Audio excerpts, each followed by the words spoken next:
Hey, what's up, everybody? This is Gary Holt from Exodus and formerly from Slayer, and you're listening to The Razor's Edge.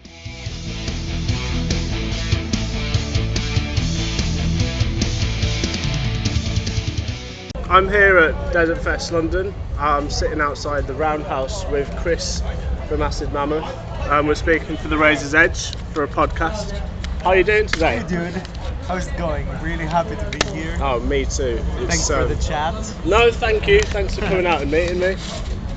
I'm looking forward to seeing Acid Mammoth. No, it's going to be good. Have you ever been to Desertfest before?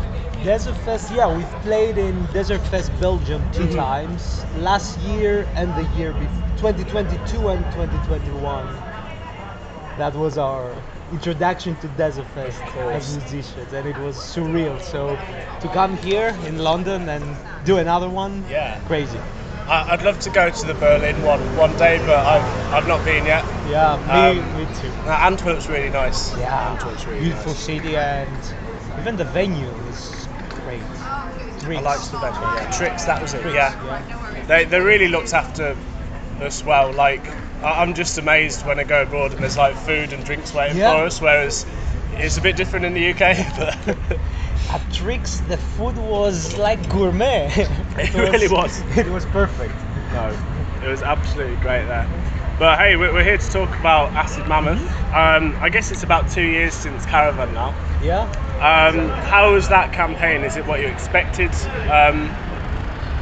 It's much more than we expected, so we are quite honored to see that response by people listening to Caravan. And it was a difficult record because while our previous records we recorded them quite easily and we were relaxed, then COVID hit and we had to do much of the post-production of the album from afar, and it was a nightmare, but luckily turned out exactly like we wanted it. Good. Sound-wise, and the response really, it's been surreal, and we couldn't be more grateful. It does seem like people have heard of Acid Mammoth, that when, I don't know, that they look at a poster with Desertfest, they're like, those guys are good, like, you should go see them. Like, I know that I was talking to some guys earlier who are looking forward to Acid Mammoth as well. Like, there is a real buzz. So yeah, I just hope it goes well for you guys. What's working with Heavy Psych Sounds like? Perfect. We couldn't be happier with Heavy Psych Sounds. Gabriel is amazing. He's a sweetheart, and if it wasn't for him and HPS, I don't think we would have been able to do all these shows, to do all that. I mean, we owe a great amount of what we have done so far to HPS for sure, and it's always been great. We feel at home, we feel like we are part of a family at HPS. It is a family. For sure. It is a family. I think they have a great social media presence. Yeah, of course. And they've got some great bands as well, like Stoner. We've had a couple of records out, and High Reaper, 1782, Sleep Wolf. And I like Black Rainbows as well. Black Rainbows, of course. Black Rainbows are the bosses. The one, yeah. Yes. No, big shout out to them. No, they're fantastic.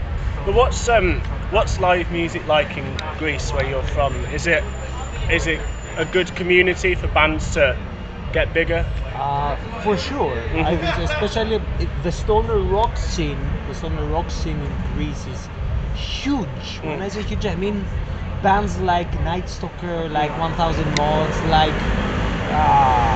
Planet of Zeus, Godsleep, and all these. They sell out venues like crazy, and that's a really beautiful thing to see.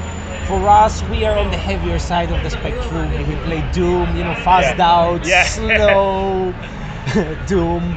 So it's a bit different. There aren't as many stoner doom or doom fans as there are in the stoner rock side of things. But yeah, I think the scene is getting built up day after day. So more and more people start listening to heavier stuff. Of course. Too. So you guys are on the heavier end of the spectrum then? Yeah, I think so. Okay, we're not sludge, which is even heavier. But yeah, I think we are a bit further away from stoner. Yeah, I guess so. And how did you start playing music? How did you start playing guitar? Was there one artist that started everything? My dad, actually, who introduced me to this music pretty much. He had me listen to his favorite record of all time, Sabotage by Black Sabbath. So afterwards, choice. all I wanted was to play music, and with the guys, I've known them since we were teenagers. So it all worked perfectly in the end. So my father plays in the band, he's a guitarist, and the other two guys are my best friends. So we are all a big family together, you know. A true rock and roll story. I love that. I love that.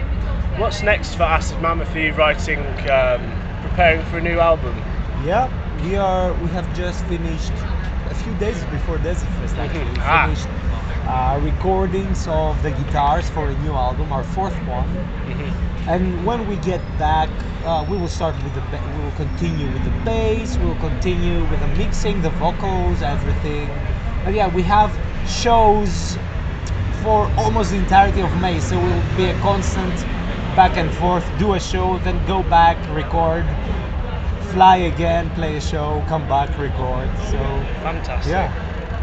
No, it's I was thinking it's been a couple of years since Caravan, and then under Acid Hoot before that. So no, I look forward to hearing it. Oh, thanks. Is it going to be more of the same, or are you guys doing something a little different this time? We just let it flow this time around. We weren't like, now it's going to sound like this, now it's going to sound like that. We let it flow, and I think it's heavier. I think it's a bit more catchy than Caravan, because that was the difference between album 2 and album 3. Caravan was a bit more atmospheric, more melodic. It wasn't as aggressive as our second album, mostly because we composed all the songs during lockdown, during COVID lockdown. So we were in that kind of mood. But this time, after doing shows and after touring, I think we are back in the aggressive side again. Not necessarily faster, but more heavier for sure, fuzzier. That's good. No, I think it's really interesting. Like the last 2 years, we're hearing albums that were made in lockdown, which when bands get together in a room and then can't do that anymore, it changes everything. It's crazy. It's crazy. But I know, excellent. Well, Chris, we're in Camden right now. There's a million different food choices to have. You can eat from all corners of the world. What are you having for dinner today? I will look for Thai food. Yeah. I love Thai food. Also, I love Turkish food. If I find some Turkish food, I'm going to rate the place. I'm going to rate everything. Hey, do you have these two? That thing, so I think so. I love Turkish food as well.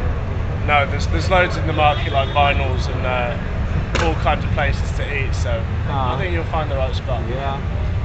Chris, thank you so much for your time. It's been really nice to meet you. It was an absolute pleasure, mate. Thank you so much. Thank you. Well, this has been Acid Mammoth at Desertfest for the Razor's Edge.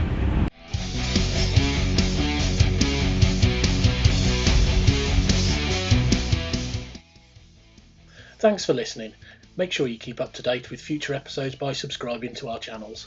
For more information on this podcast, or for all the latest music news, reviews, interviews and more, head over to our website www.therazorsedge.rocks.